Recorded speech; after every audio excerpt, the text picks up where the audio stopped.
मैं दीपिका सिंह। जल्दबाजी से तमाम खबरों को हम देखेंगे, लेकिन सबसे पहले हम बात करते हैं इस वक्त की बड़ी खबर जो कि मिल रही है लखनऊ से। यूपी सरकार को सुप्रीम कोर्ट से बड़ी राहत मिली है। जी हां, यूपी में 69,000 शिक्षक भर्ती का जो पूरा मामला है उसमें सुप्रीम कोर्ट ने याचिका की सुनवाई से इनकार कर दिया है। तो याचिकाकर्ता को हाईकोर्ट में अपील करने को कहा है और हाईकोर्ट की डबल बेंच फैसले को याचिका में चुनौती दी गई थी। हाईकोर्ट की डबल बेंच ने प्रश्न पत्र को यूजीसी पैनल को न भेजने का आदेश दिया था। तो फिलहाल एक बड़ी खबर, एक राहत की खबर आपको बता रहे हैं, जहां यूपी सरकार को सुप्रीम कोर्ट से राहत मिली है। याचिकाकर्ता को हाईकोर्ट में अपील करने के लिए कहा गया है। क्योंकि यदि बात की जाए 69,000 शिक्षक भर्ती पूरे मामले की, तो शुरू से लेकर अभी तक ये पूरी जो भर्ती की प्रक्रिया है वो सवालों के घेरे में रही है और लगातार इसको लेकर जो विपक्ष है वो सरकार पर हमलावर रहा है। और आपको बता दें कि 69,000 शिक्षक भर्ती के मामले में काउंसलिंग भी शुरू हो गई थी और उसको लेकर अचानक से रोक लगा दी गई थी। और अब एक बड़ी राहत की खबर ये मिल रही है सरकार के लिए कि सुप्रीम कोर्ट ने जो याचिका दायर की गई थी उस पर याचिकाकर्ता से कहा है कि जो अपील है वो हाईकोर्ट में आप दाखिल करें। तो हाईकोर्ट की डबल बेंच फैसले को चुनौती दी गई थी। तो उत्तर प्रदेश में बेसिक शिक्षा परिषद में स्कूलों में 69,000 शिक्षक भर्ती का मामला योगी सरकार के गले की फांस बन गया था। लगातार प्रियंका गांधी भी इस पूरे मामले को लेकर निशाना साध रही थी, क्योंकि 69,000 शिक्षक भर्ती मामले में ये कहा जा रहा था कि अधर में जो तमाम बेसिक शिक्षा जो शिक्षक हैं उनका भविष्य अधर में लटका हुआ है और इसको लेकर शुरू से ही विवादास्पद स्थितियां रही थी। चाहे हम प्रश्न पत्र की नकल की बात कर लें, उसके बाद पूरा मामला यूजीसी के बाद गया। और तमाम जानकारी के साथ हमारे संवाददाता सुशील पांडे इस पूरी खबर पर बने हुए हैं। सुशील, फिलहाल जो दिख रहा है वो ये कि राहत जरूर सरकार को मिली है, तो क्या माने हम फौरी राहत है, क्योंकि ये जो पूरा मामला है वो सरकार के गले की फांस जरूर रहा है।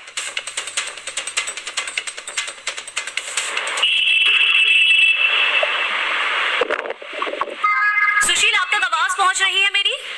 जी बिल्कुल बिल्कुल, अपना सवाल एक बार दोहराएंगे। बिल्कुल सुशील, फिलहाल जो आदेश दिया गया है, क्या कुछ राहत मिली है सरकार को, चूंकि सरकार के गले की फांस बनी हुई है ये 69,000 शिक्षक भर्ती मामला? जी देखिए, फिलहाल सरकार को एक बड़ी राहत जरूर मिली है सुप्रीम कोर्ट से, क्योंकि जो फिलहाल यूजीसी के पैनल को भेजने का आदेश पर इलाहाबाद हाईकोर्ट की डबल बेंच ने रोक लगाई थी और उस रोक के बाद सरकार को भर्ती प्रक्रिया में राहत मिली थी।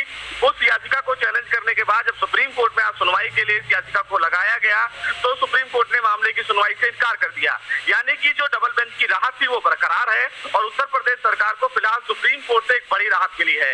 यानी कि अब जो प्रश्न पत्र का मामला था, जो यूजीसी पैनल को भेजने का फैसला किया गया था, वो फैसला फिलहाल स्टे पे रहेगा। यानी कि उस पर रोक जो लगाई गई थी और उसके बाद हाईकोर्ट ने उस रोक को हटा दिया था, वो बरकरार रहेगी। और इसी पक्ष में यूपी सरकार की तरफ से पूरी तैयारी की गई थी बहस की, लेकिन जब मामला सुनवाई के लिए आया तो कोर्ट ने साफ तौर से याचिकाकर्ता की इस अपील को डिसमिस कर दिया। उन्होंने कहा कि हम आपको ये लिबर्टी जरूर दे सकते हैं कि आप हाईकोर्ट में दोबारा अपनी अपील फाइल कर सकते हैं, लेकिन सुप्रीम कोर्ट उस याचिका पर नहीं सुनवाई कर रहा है। यानी कि एक बड़ी राहत उत्तर प्रदेश सरकार को।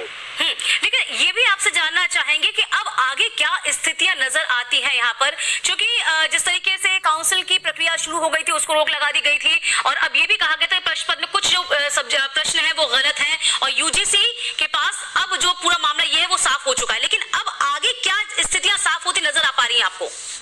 जी देखिए, साफ तौर से अब आगे की स्थिति ये है कि अगर यहाँ से उत्तर प्रदेश सरकार को अगर राहत मिली है तो अभी उत्तर प्रदेश सरकार की राहत आसान नहीं है, क्योंकि कहीं ना कहीं मॉडिफिकेशन के एक दूसरा मुकदमा फिलहाल सुप्रीम कोर्ट में ऑलरेडी पेंडिंग है, जिसमें सरकार ये कहकर पहुंची है कि जो 37,000 पोस्ट पर सुप्रीम कोर्ट ने स्टे किया है उस स्टे को सुप्रीम कोर्ट खुद हटाए, उसके बाद वहाँ की भर्ती प्रक्रिया शुरू होगी। तो उत्तर प्रदेश सरकार के लिए राह इतनी आसान नहीं है।